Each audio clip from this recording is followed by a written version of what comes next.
ನಮಸ್ಕಾರ ಸ್ನೇಹಿತರೆ, RCB ಹಾಗೂ MI ನಡುವಿನ ಪಂದ್ಯದ ಬಗ್ಗೆ ಮಾತಾಡಲಿಕ್ಕೆ ಬಂದಿದ್ದೇನೆ. ಸೂಪರ್ ಆಟ ಶುರುವಿನಲ್ಲಿ ರೋಹಿತ್ ಶರ್ಮಾ ಆಡಿದ್ದಾರೆ. 10 ಚೆಂಡಲ್ಲಿ 22 ರನ್, 2 ಬೌಂಡರಿ, 2 ಸಿಕ್ಸನ್ನು ಹೊಡೆಯುತ್ತಾರೆ.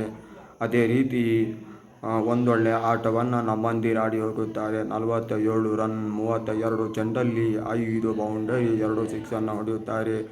ಅದೇ ರೀತಿ ಕಡೆಯಲ್ಲಿ ಸೂಪರ್ ಒಳ್ಳೆ ಆಟವನ್ನು ತಿಲಕ್ ವರ್ಮಾ ಆಡುತ್ತಾರೆ. 57 run, 3 boundary, 2 ಸಿಕ್ಸನ್ನು ಹೊಡೆಯುತ್ತಾರೆ. 166 ರನ್ನಿಗೆ 7 ವಿಕೆಟ್ಗಳನ್ನು ಕಳೆದುಕೊಂಡಿತು. 167 run royal Challengers ಬೆಂಗಳೂರಿಗೆ ಟಾರ್ಗೆಟ್ ಆಗಿತ್ತು. ಅದೇ ರೀತಿ RCB ತಂಡದ ಪರವಾಗಿ 4 ಮಂದಿ ವಿಕೆಟ್ ತೆಗೆದಿದ್ದಾರೆ. Bhuvneshwar Kumar 4 wicket, Romario Shepherd 1 wicket, Rafiq Salamdar 1 wicket, Josh Hazlewood 1 wicket. ಒಂದೊಳ್ಳೆ ಬೌಲಿಂಗನ್ನು ರಾಯಲ್ ಚಾಲೆಂಜರ್ಸ್ ಬೆಂಗಳೂರು ತಂಡ ಮಾಡಿತ್ತು. ಶುರುವಿನಲ್ಲಿ RCB ತಂಡ ಬೇಗ ವಿಕೆಟ್ಗಳನ್ನು ಕಳೆದುಕೊಂಡಿತು. ಒಂದು ಬದಿಯಲ್ಲಿ ಜೇಕಬ್ ಬೆಥೆಲ್ 27 ರನ್ನನ್ನು ಹೊಡೆದು ನಿಂತಿದ್ರು. ಅವರು ಪೆವಿಲಿಯನ್ ಆಚೆಗೆ ಹೋದರು. ಅದೇ ರೀತಿ ಕೃಣಾಲ್ ಪಾಂಡ್ಯ ಅಬ್ಸಲ್ಯೂಟ್ ಒಳ್ಳೆ ಆಟವನ್ನು ಆಡಿದರು. MI ವಿರುದ್ಧ ಬಂದರೆ ಅವರು ಒಳ್ಳೆ ಆಟವನ್ನು ಆಡುತ್ತಾರೆ. 73 ರನ್, 4 ಬೌಂಡರಿ, 5 ಸಿಕ್ಸನ್ನು ಹೊಡೆಯುತ್ತಾರೆ. ಅದೇ ರೀತಿ ಕಡೆಯಲ್ಲಿ ಸೂಪರ್ ಆಟವನ್ನು ಆಡಿದರು. ರೊಮಾರಿಯೋ ಶೆಫರ್ಡ್ ಒಂದೊಳ್ಳೆ ಆಟಕ್ಕೆ ಪ್ರಯತ್ನ ಮಾಡಿದರು, ಆದರೆ ಆಗಲಿಲ್ಲ. 11 ಚೆಂಡಲ್ಲಿ 4 ರನ್.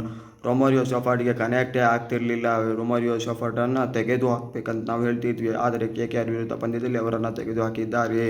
ಸೂಪರ್ ಆಟ ರೊಮಾರಿಯೋ ಶೆಫರ್ಡ್ನಲ್ಲಿ ಬರಲಿಲ್ಲ. ಅದೇ ರೀತಿ ಕಡೆಯಲ್ಲಿ ಭುವನೇಶ್ವರ್ ಕುಮಾರ್ 2 ಚೆಂಡಲ್ಲಿ 7 ರನ್. ಅದೇನಾದರೂ ಸಿಕ್ಸ್ ಬರೆದಿದ್ದರೆ RCB ಪಂದ್ಯ ಗೆಲ್ಲಲಿಕ್ಕೆ ಸಾಧ್ಯತೆಯೇ ಆಗಲಿಲ್ಲ.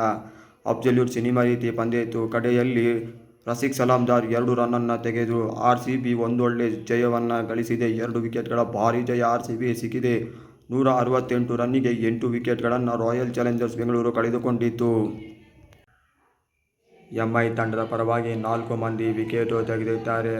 ಅದರಲ್ಲಿ ಬಾಸ್ 4 wicket, Deepak Chahar 2 wicket, Ghazanfar 1 wicket, Raj Bawa 1 wicket.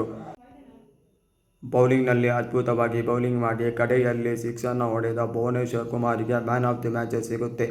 ಇದೇ ರೀತಿ ಕನ್ನಡದಲ್ಲಿ ಸ್ಪೋರ್ಟ್ಸ್ ಕಾಂಟೆಂಟ್ ಬೇಕಂದರೆ ನನ್ನ ಚಾನಲ್ಗೆ ಸಬ್ಸ್ಕ್ರೈಬ್, ಕಮೆಂಟ್ ಮತ್ತು ಶೇರ್ ಮಾಡಿ.